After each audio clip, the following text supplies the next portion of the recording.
ni kama askari asiye na silaha. Mtu asiyeoga.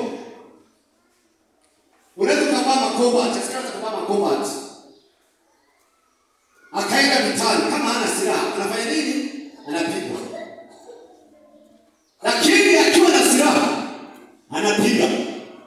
Na tuna nani tunaongea? Kama mtu asiyeomba Mungu, nirudie tena. Mtu asiyeomba Mungu ni kama askari asiyekuwa na silaha. Lazima uombe Mungu. Maombi ni silaha. Maombi ni silaha. Maombi ni silaha. Maombi ni silaha. Maombi ni silaha. Waefeso ile 6 mstari ule wa 10 hadi 11. Waefeso sura 6 mstari wa 10 hadi 11. Biblia inasema hivi: hatimaye mzidi kuwa hodari katika Bwana na katika uwezo wa nguvu zake.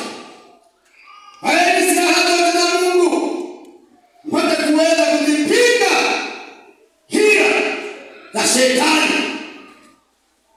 Vaeni silaha za Mungu. Watu wa Mungu, wewe baba, wewe mama, wewe kijana, binti na watoto wetu, vaeni silaha za Mungu ili mpate kuzipinga hila za shetani. Hila ndio maana ya hila. Hila inakuja katika jambo huwezi kuitegemea. Hila wewe kujua na kujaji. Hili inaweza kupita kwa mume wako, hili inaweza kupita kwa mke wako, hili inaweza kupita kwa ndugu yako au mtumishi yote yule. Inaweza kaja hiyo. Hila inaweza kaja kwa jirani yako. Hila inaweza kaja kwa njia yote ile. Kama Biblia inasema, vaeni silaha zote za Mungu mpate kuweza kuzipinga hila za shetani. Mpate kuzipinga hila za shetani. Amina. Haleluya. Amina. Vaeni silaha zote za Mungu. Nataka niwaambie watu wa Mungu, hujui kilichoko mbele yako. Hujui kinachoshambulia biashara zako, hujui kinachoshambulia kazi zako, hujui. Hujui wewe. Vaa silaha za Mungu. Vaa silaha za Mungu. Vaa silaha za Mungu. Vaa silaha za Mungu. Haleluya. Haleluya. Vaa silaha za Mungu. Vaa silaha za Mungu. Na silaha za Mungu haziji kwa kugombana, ni kuwa mwaminifu mbele za Mungu. Uaminifu ndio silaha ya Mungu. Kuwa mkweli ndio silaha ya Mungu. Usitabele mengine. Uaminifu na kuwa mkweli ndio silaha ya Mungu. Haleluya. Kisha kuwa mwaminifu katika mambo yote ulionayo. Hiyo ndio silaha ya kumpiga shetani. Ya kumpiga shetani. Haleluya. Basi nataka niwaambie, maombi ni silaha. Maombi ni silaha. Maombi ni silaha. Haleluya. Biblia inasema, tafuta sana kwa mwenye haki. Tafuta sana kwa mwenye haki. Ukiwa mwenye haki, maombi yako yanasikiwa. Haleluya. Maombi ndiyo daraja kati ya mwanadamu na Mungu. Maombi ndiyo daraja kati ya Mungu, kati ya mwanadamu na Mungu. Maombi ni njia ya kuwasiliana na Mungu. Maombi ni njia ya kuwasiliana na Mungu. Huku unapoomba Mungu, unawasiliana na Mungu. Huku unasema na Mungu. Jamani, amina. Yaani unapokuwa unaomba Mungu pale, huku unasema na Mungu, unasema na Mungu pale. Yaani unapopiga magoti kwa Mungu, yaani nikumbuke mke wangu na wale watoto wangu. Wewe unajua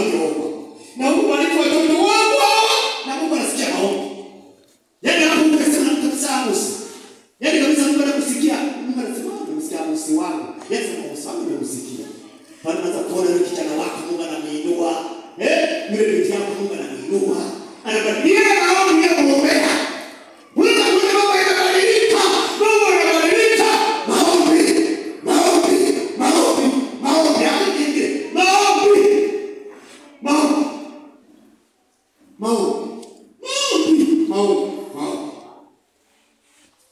Jamani amina.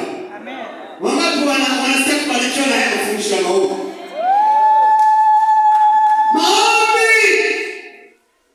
Yanaunganisha moyo wa mwanadamu na uwepo wa Mungu. Maombi yanaunganisha moyo wa mwanadamu na uwepo wa Mungu. Kupitia maombi mtu anaweza kuwa katika uwepo wa Mungu. Haleluya. Jamani haleluya. Yaani unafika kanisani. Unaona, una nguvu, unaanza kuona mchungaji, unaanza kuona wazee wa kanisa, unaanza kuona makachuma anaongoza pale, unaona shemasi wetu pale, unaanza kufurahi, unaanza kuomba Mungu. Unaomba Mungu kwamba Mungu, nataka nipate uwepo wako siku ya leo. Leo nikuone nisema na mimi. Uwepo wa Mungu unaanza kushuka. Tunaanza kufanya ibada, tunaruka. Wewe unaanza kububujika. Unaanza kuruka maana moyo wako huu umeunganisha na uwepo wa Mungu. Umeunganisha na uwepo wa Mungu. Na Mungu anashuka kwamba huyu Bwana moyo wake anaonyesha unaanza kutembelea. Mungu anataka kukugusa. Unaanza ukiwa na sifa na furaha. Una raha. Yeye unasikia haya. Maana moyo wako huu umeunganisha na uwepo wa Mungu. Na uwepo wa Mungu umeunganisha na uwepo wa Mungu. Haleluya. Jamani amina. Wangapi wanasikia furaha ya mafundisho haya? Haleluya. Unganisha moyo wako huu na uwepo wa Mungu.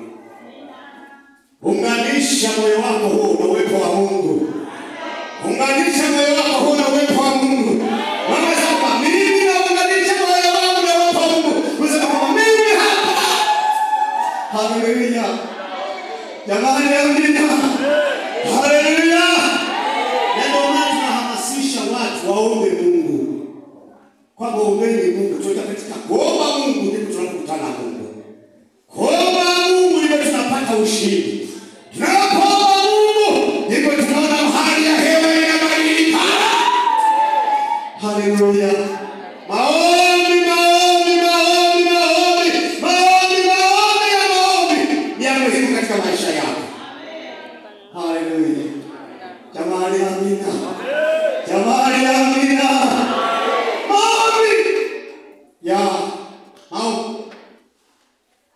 Tunapata nguvu za kimungu. Hebu mwambie tunapata nguvu za kimungu. Pale tunapoomba. Mwambie tena tunapata nguvu za kimungu. Pale tunapoomba. Kati maombi ya muhimu sana katika maisha yetu. Maombi ya muhimu sana katika maisha yetu. Maana ya maombi. Maombi ni mazungumzo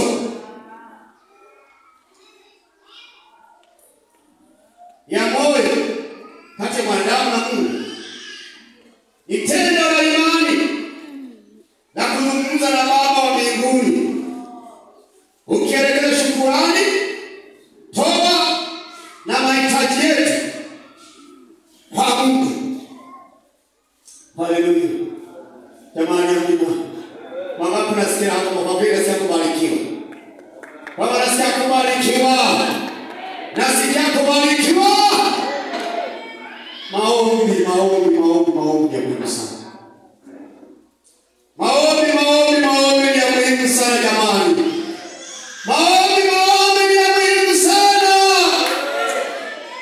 Maombi ya muhimu sana katika maisha yetu. Maombi ya muhimu sana katika maisha yetu. Maombi ya muhimu sana wewe baba, wewe mama, kijana, binti. Na unahitaji uombe Mungu akusaidie. Kuna mambo ambao unahitaji uombe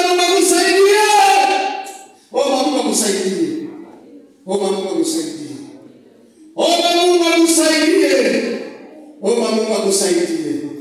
Kuna mambo yako mbele yako huwezi kuyashika kwa akili yako. Kuna mambo yako mbele yako huwezi kuyashika kwa akili yako. Lakini tunapoomba Mungu wetu anatusaidia. Mungu wetu anatushindia. Mungu wetu anaonekana katika maombi yetu. Haleluya. Amen.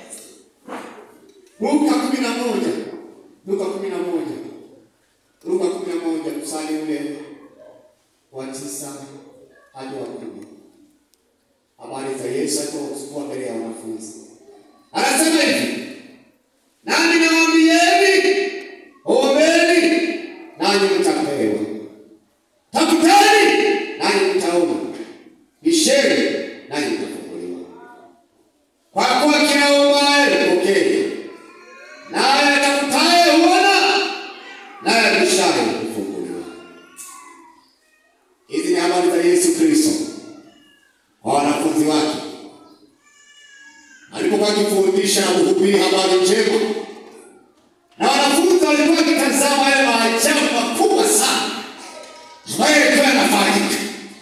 Na pia Yesu alikuwa kujitenga peke yake na kumwomba Mungu na kutafuta uso wa Mungu. Wakati kiwa anaendelea, wanafunzi wake wanamwendea kufundisha kuomba, kama Yohana alifundisha wanafunzi wake kuomba. Yesu anasema hivi: nawaambieni, ombeni nanyi mtapewa.